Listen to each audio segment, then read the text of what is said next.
มา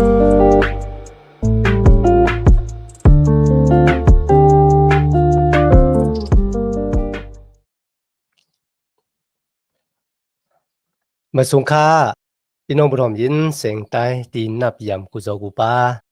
ยามหลีกตั้งสายลมอีกบาดังขาวลุงแรงเบิงไหลมาหบทบหบยากันกว่าแทงวันหนึ่งเขาย้อนหาตั้งหักแม่ตาตั้งนิมจ้าตั้งจมเสือมนเปียวตีลูกตีเถาลาพระเป็นเจ้าฮอกขามาแต่อยู่ในจุดตาอัศของเขาคากว่าห้างเผอห้างมันสิกรรมค่ะมีความถามไว้ข้อหนึ่งคันนะติดจับแสงกันดังตั้งเกกช็อตกันเนาะในวันเมื่อไหร่นะครับคนมิวอิศิละติดตึกมีป่วยตึกปางตึกปอบอกเป็นมาอยู่ในคันนะมีคนอยู่มาตั้มจะในจุยสุคริตมอกกาคือใครนะครับพี่น้องเขาวางก็ว่ามี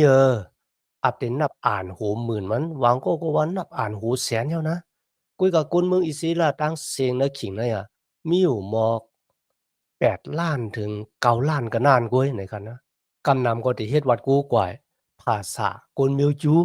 ก็แปลว่าเขาเป็นกวนมิวจูนะครับคนที่ได้มาอยู่มาตั้มเจอในจุยสู้เนี่ยมีกำในคันนะเมื่อในเกาหลีป้าจ้าค่ะก็เปิดสังกวนมิวอิศิลามาอยู่มาตั้มเจอในจุยสู้เป็นคนกำค่ะล่ะบ่เนี่ยจังลองได้ค่ะสลาปอรู้เลยฮอไว้ค่ะนะเฮาค่ะได้สืบเห็นกว่าซ้อมกันมีไว้ในสมัยจำลิกโลมาค่ะแต่จะเอาคานเก่าข้อที่4ถึง24ครับโรมาคานเก่าข้อที่4ถึงข้อที่24ครับในข้อที่4ข้อที่5มีไว้จังหนังไหนครับเขานั่นเป็นโกนอิสราเอลแลจับแสงอันดังตั้งอันยองไว้นักอายาลุกอีกตั้งมุนพุงอนุพอตั้งปฏิเงียนตลาตั้งหลายตั้งอันไว้ปิ้งหยับตลาตั้งอันเฮ็ดวัดตั้งกะตี้เจ้าตั้งหลายนั่นเขาเป็นก้นเจื้ออันสืบลงมากะตีปู่ปอตั้งหลายกะตีเมียวเขาก็เจ้าคริสจอมหนังสาตี้แลปอออกมามันเจ้านั่นอุเปิงกูเชื่อกูเปิงกามีตั้งเสียงดังหลงแลพระเป็นเจ้าอันมีมังกลาถาวละอาเมนโลมาคานเก่าข้อที่4ถึง24นะครับนะสลับบ่รู้ติถามความถามว่ากุนมิวอิศิลาเขาเป็นพระเตมีสังติเดลาดถึงรองของกุนมิวอิศิลาไหลบ่เป็นคนใต้แหนมันก็มีรองมันว่าก็เปิดสังเขาเป็นคนใต้กำนั้นกุนมิวอิศิลาเนี่ยเขามีรองสังปุนตาเดลาดว่าเขาเป็นกุนมิวอิศิลาไหนมื้อว่าเขาก็เลยลาดกว่ากำพองเฮาคันบอกว่ามีอยู่หลายสำหลายเปิงวันนี้เฮาก็ขึ้นมาลืมขึ้นกุนมิวอิศิลาเนี่ยมีอยู่8รองว่าตั้งกันเขาเป็นกุนมิวอิศิลานั่นกันนะมีอยู่8รองรองที่1ครับในข้อที่4ข้อที่5มีไว้ว่าตั้งกันพระเป็นเจ้าหาบขามว่าเขาเป็นลูกล่างของพระเป็นเจ้าค่ะนะจะว่าพระเป็นเจ้าห้องมาก็แล้วก็นั่นเฮาเป็นลูกของเจ้าค่ะโกนตั้งจื้อจัดเจ้าคือเนี่ยพระเป็นเจ้ามาดเขาว่าเขาเป็นลูกของพระเป็นเจ้าพระเป็นเจ้าหาบขามว่าเขาเป็นลูกของพระเป็นเจ้าค่ะนะหรือฉะนั้นมันก็เมื่อเฮาก็อ่านในแก้มันออกกว่าคาน4ข้อ22ค่ะนะพระเป็นเจ้ารัดต่อคุณเอาคำผ่านโลกค่ะเนาะเฮาโมเสกว่ารัดว่าโกนมิวอิสราเนี่ยเป็นลูกหูปีของเขาลูกหูปีเนี่ยเป็นก้อที่มีกายคันลงค่ะนอกจากมันโหดละคาน7ข้อที่6ค่ะนะพระเป็นเจ้าเจ้าโมเสรัดในโกนมิวอิสราว่าสู่ตั้งหลายในค่ะนะจะก็เหลียวค่ะนะโกนมิวอิสราตั้งจื้อจัดในค่ะสู่ตั้งหลายเป็นก้นมดจางปุนดาพระยาเวพระเป็นเจ้าของสูพระยาเวพระเป็นเจ้าของสูเลยเลิกสูออกเสียจื้อจัดเจ้าคือโกนดังหลายในกำผาโลกาเนี่ยมันปองว่าผีไว้เฮาโลเลกันดังกุนกูเจ้าคือในกำผาโลกับผีออกมาไหว้หังกุยเฮาเป็นมวยของพระเป็นเจ้าเฮาเป็นโกนของพระเป็นเจ้าในจำโฮเซยาคาน11ข้อที่1มีไว้ว่าเมื่อคนมิวอิสราตึกเป็นลูกอ่อนอยู่เนี่ยเฮาฮักเขาและเฮาเลยห้องเขาออกเมืองอียิปต์มาเนี่ย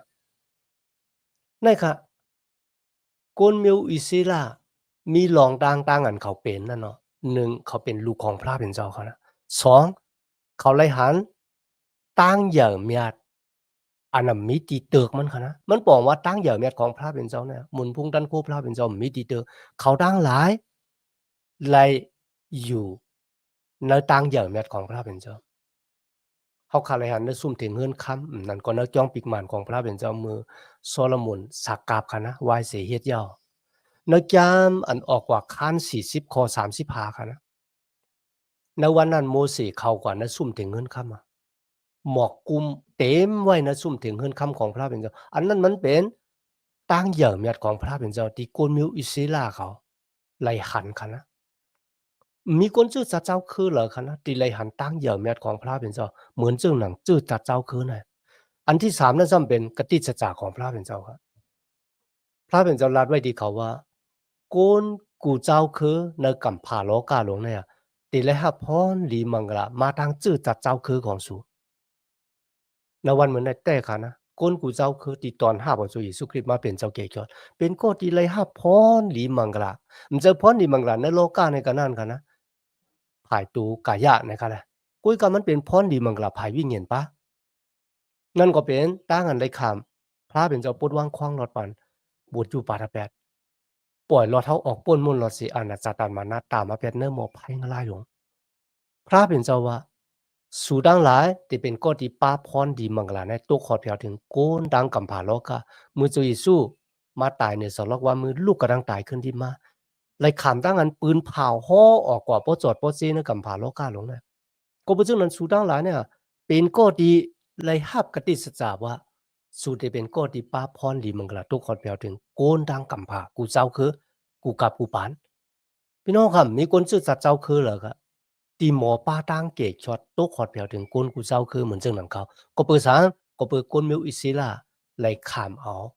กติสจาของพระเป็นเจ้าอันที่1ครับพระเป็นเจ้าฮับขามโกนมิวอิศิลาเป็นลูกของมันเจ้าเป็นลูกโหปี2เขาไล่หันตั้งเหยื่อเมียดของพระเป็นเจ้าที่มีดีเดึกอยู่ด้วยจอมเขาอันที่3ไล่หับกติสัจจะที่พระเป็นเจ้าปันไว้ที่อับราฮัมดาวิดค่ะนะอันที่4ครับปิงหยับตะลาค่ะพระเป็นเจ้าลาดไว้นะแก้มันออกกว่าขั้น19ข้อที่5ค่ะนะโอ้สูดังหลายถ่อมปิงหยับตะลาของเขาย่อก็ลุมล้าปิงหยับตะลาของเขาเปิดกำเปิดแกงจอมค่ะนะสูดังหลายแต่เป็นโกนของเขา ที่เขาเลือกออกมาในเกกางโกนกูเจ้าคือในกำผาโลกาหลงเนี่ยสู่เป็นโกนของเขาพระเป็นเจ้าว่าก็เพราะฉะนั้นนะครับเมื่อสู่เป็นโกนของเขาอย่าสู่ดูเลยเปิดทิ้งปิงหยับตลาของเขากำจ้างซ้อมหนังปิงหยับตลาของเขาพระเป็นเจ้าปันไว้นะแกมันออกกว่าคาน31ข้อ13ครับแกมันออกกว่าคาน31ข้อ13ว่าสู่ดังหลายหลู่เลยเปิดทิ้งวันกำสินของเขาไว้ อันนั้นเป็นกติสัจจะของเขาที่มีต่อสู้สืบตามๆกันนะก็เป็นจังนั้นนะวันเหมือนไหนครับคนมีอิสระเขาเฮ็ดวัดกูก่อยพระเป็นเจ้าวันเสาร์กันนะเดี๋ยวจะเอาวันศุกร์หูค่ำหั้นนะตัวพอถึงวันเสาร์หูค่ำกุ้ยกับเขาทั้งหลายที่อยู่มาตำจะในจุยสุคริสต์เขาเลยรับกรุงเกซูพระเป็นเจ้าเขามันดับโลกำจ้างซ่อมหนังปิงยับตราที่ว่าหลุเลยเฮ็ดวัดกูก่อย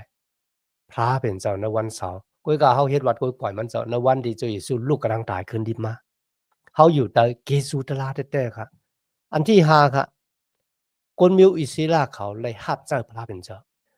นั่นก็จับแสงอันดังซุ่มถึงเฮือนค่ำและอีกบาดังยองปีกหมันพี่น้องค่ะพระเป็นเจ้าว่าสู่ดังหลายที่เป็นอาณาจักรปะล้อเฮกมึงบอกว่าโกนดังจื้อจัดเจ้าคือมิวอิสราเนี่ยที่เป็นกฎที่อยู่วงกลางตั้งโกนดังพระเป็นเจ้า บางคนใครรู้จักพระเป็นเจ้าบางคนใครหับตั้งเกียรติยศแต่มาสู้เขาแต่มาหาเขาเขาเป็นก็ที่อยู่วงกลางตั้งโกนตั้งพระในกันนะพี่น้องครับในวันเหมือนในมันเหมือนเจิงว่าเขาไม่ได้เป็นเจิงนั้นกันนะกุยก็มีคนรับเจ้าพระเป็นเจ้าว่าเมื่อถึงกาปานลื่นสุดกันนะกาปานที่จะสุกย่อมาอุปึงและกัมพาโลกัน1เฮงปีนั่นน่ะคนนิวอิสราเขาที่เป็นอาณาจักรปะโลเฮกหลวงของพระเป็นเจ้าในเขาตอลีป้าจากครับร้องในคันนะ อันที่6ค่ะนะตั้งอันกลมิวอิสราไหลหับเป็นกติสัจจะแห่งมันอันนั้นก็เป็นลินเมืองคานาอันครับในโยซูคัน1ข้อที่2กันนะถ้าเป็นเจ้าลัทธิโยซูว่าโมเสสกลหับเจ้าเขาเนี่ยเขาไล่ตายกว่าเยอะโยซูมื้อเร็วเนี่ยเขาสู่ลุกขึ้นข้ามแม่น้ำยอร์ดานกว่า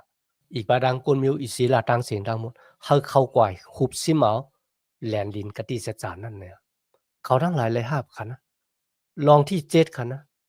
ปู่หมอนนายหมอนอันนั้นเยื่องถึงอับราฮัมอีซักยาคูบก็รองที่8นั่นก็เป็นเจ้าเยซูคริสต์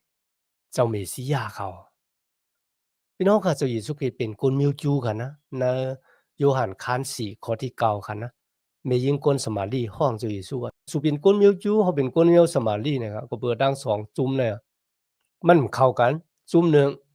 เจ้าเยซูเป็นคนมิวจูเสร็จๆแล้วก็คนมิวสมารีเนี่ยเป็นลูกนำผ่าค่ะนะในวันเมื่อในคนหลายเจ้าคือก็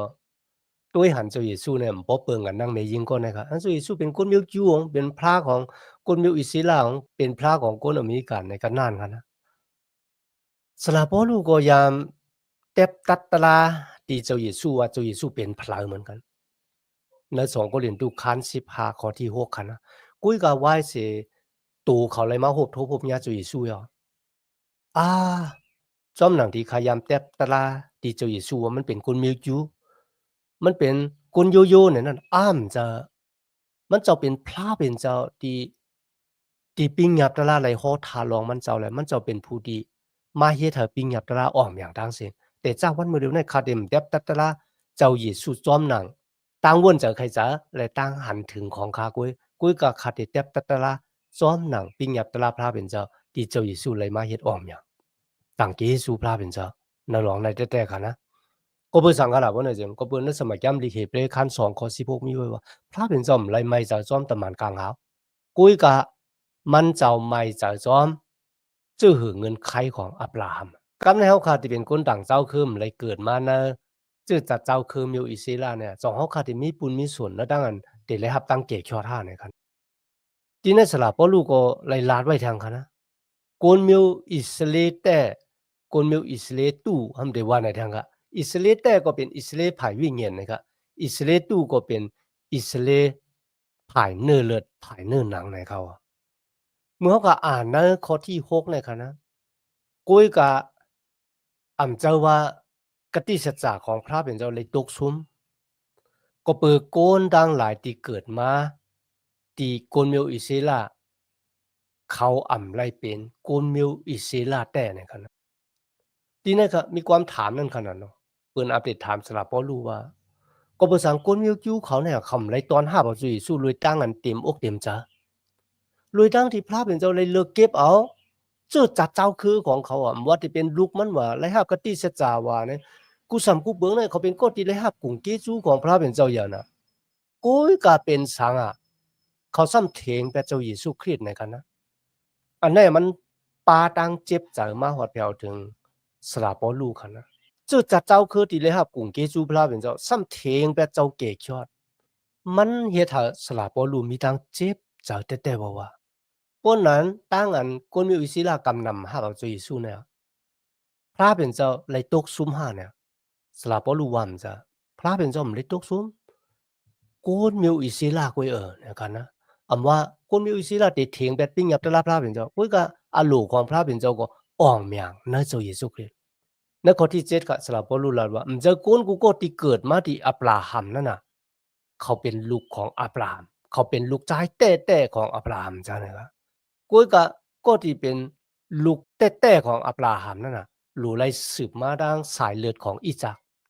อันนี้เฮาก็ฮู้ครับอับราฮัมมีลูกชาย2คนอิสมาเอลเป็นลูกขี้ค้านางหากล้าค่ะนะอิซักนั่นค่ะนะเป็นลูกกติสจักรก็เบิ่งภาพเป็นเจ้าเลยลาดไว้ค่ะเนาะ ตั้งอันเต็นนับชื่อคืออับราฮัมนะเลยนับตั้งอิสมาเอลเต็นนับมาตั้งอิซักก็เบอร์อิซักเนี่ยเกิดมาจอมหนังที่พระเป็นเจ้าปันกติเสจาไว้มีปอกหนึ่งครับเมื่อจุยสู่ฮอตลาคนเมียวจิวเขาว่าเขามีอับราฮัมเป็นปอเขาเนี่ยจุยสู่ก็ยำลาที่เขาคณะว่าโปว่าสู่เป็นลูกของอับราฮัมสู่ก็ได้เฮ็ดจอมตั้งกับตั้งย่างของอับราฮัมนั่นมันบอกว่าอับราฮัมยุ่มยำตั้มจะเนื้อพระเป็นเจ้าซึ่งหนังคนมีอยู่ดังหลายก็รู้เลยยุ่มยำตั้มจะเนื้อจุยสู้ซึ่งหนังนั้นกุยคาที่ไหนเขาไม่ได้ยุ่มยำตั้มจะเนื้อเจ้าเยซูเหมือนเจ้าหนังที่อับราฮัมยุ่มยำตั้มจะเนื้อพระเป็นเจ้าเจ้าเยซูซึ่งลัทธิเขาว่าสู้ดังหลายเป็นลูกของซาตานมานัดมีอาการเหมือนซาตานขี้เป็ดขี้แหลนเมื่อเฮ็ดพิษก็เฮ็ดซ้อมหนังอาการหมึกเรื่องของมันในโยหันคาน8 ข้อ39แล้วก็ข้อ44ครับพี่น้องครับมาอ่านด้วยกันนะในข้อที่8ครับนะลูกที่เกิดมาดังเนิ่นเลิศครับนะอันนั้นมันจะลูกของพระเป็นเจ้าอิสมาเอลมันจะลูกของพระเป็นเจ้านะครับนะกุยการลูกที่เกิดมาซ้อมหนังกติสัจจะที่พระเป็นเจ้าปันไว้ที่อับราฮัมดังนางจาละนั่นค่ะลูกที่เกิดมาซ้อมหนังกติสัจจะอันนั้นเป็นลูกของพระเป็นเจ้าแต่มันเจ้าคัน21ข้อ20ก็มีค่ะเมื่อก็อ่านมาถึงยาม8ติค่ะนะพี่น้องค่ะ主耶稣嚟啦話จะรอพ่อตลาของกวนมิวจูนั่นกันนะมันมันจะดีเฮ็ดวัดกูก่อยพระเป็นเจ้า10กว่ากุยกามันเป็นจะรอพ่อตลาดีเฮ็ดวัดซาตานมานาดนะครับในก็ลีกูได้ค่ะนะในข้อที่เก้าครับก็บอกว่าเขามีกติสัจจะไว้เจ้าหนังไหนเขาเตมาจ้อมหนังอักขิงอักขามันค่ะนะอย่าดีอุตุมันไหนนางตลาดเตมีลูกใจเนี่ยอันนี้เป็นกติสัจจะที่พระเป็นเจ้าไล่ปันไว้สลับปอลูมาซับแรงแทงว่าก็ที่สืบสายเลือดมาดังอีจักก็นั่นน่ะที่เป็นลูกของพระเป็นเจ้าได้ก็แปลว่าเป็นลูกจ้อมหนังกติสัจจะในข้อที่13ติลัดถึงรองของเรเบคก้าค่ะ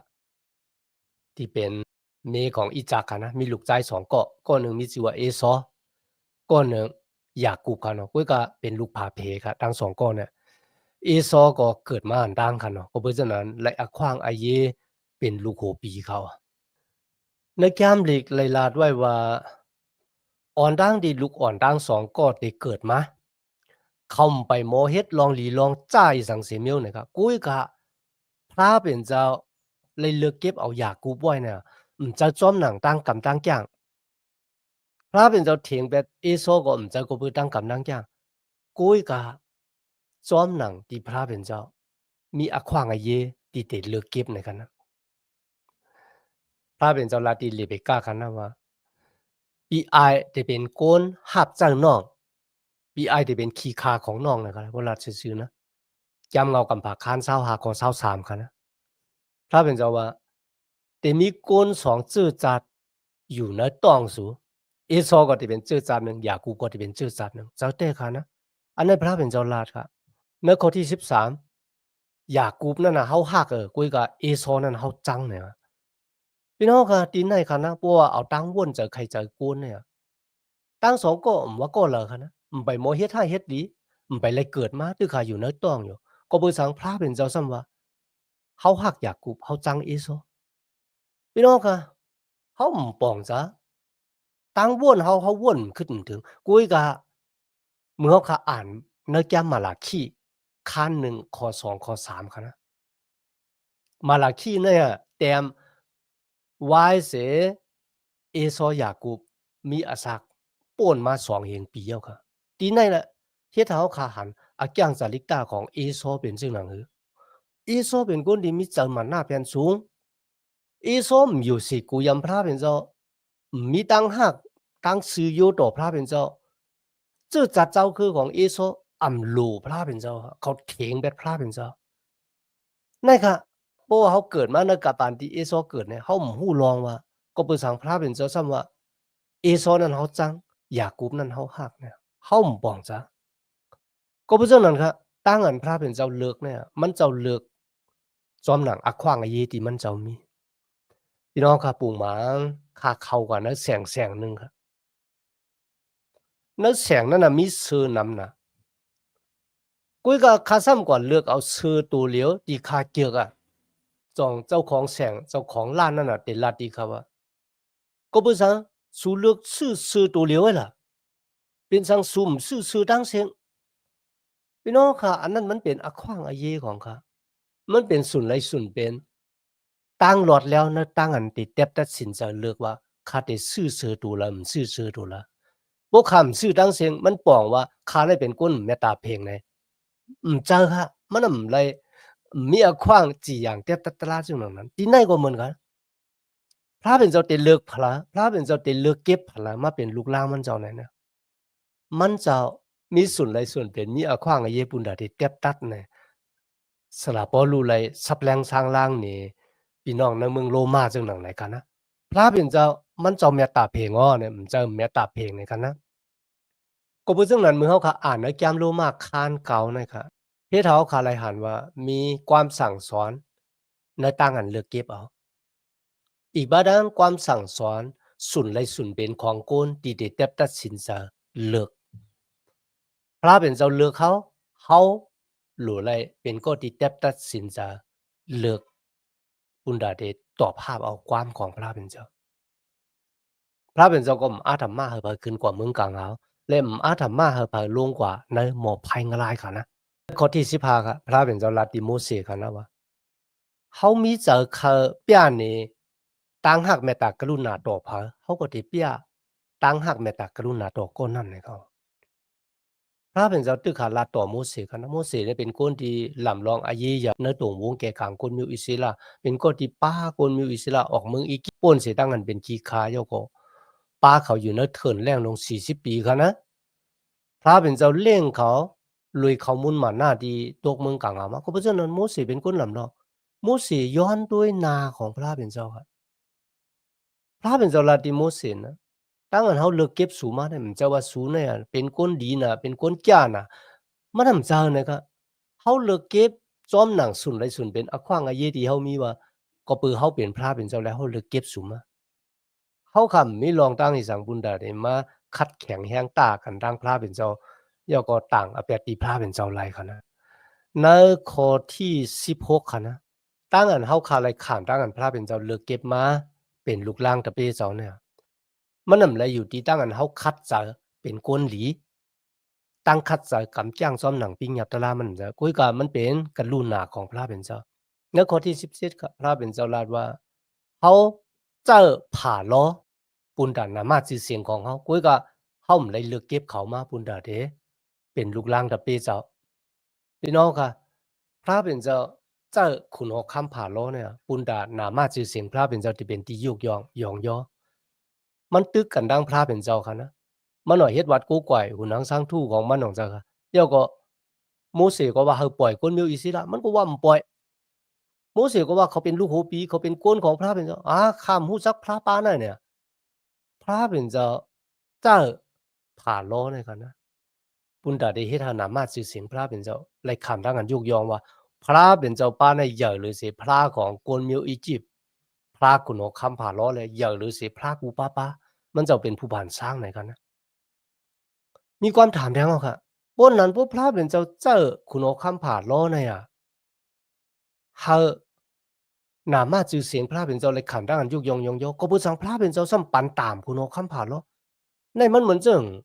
คนที่เป็นปอเจ้าปริเยกว่าหลอกลูกชายของถูเจ้าเก่าปุณดาได้ไล่ป้อเขาเนี่ยมันกว่าปุงนั่นก็ย้อนเนี่ยพี่น้องค่ะมันจะเพราะว่าเขาค่ะอ่านด้วยลีดีเนี่ย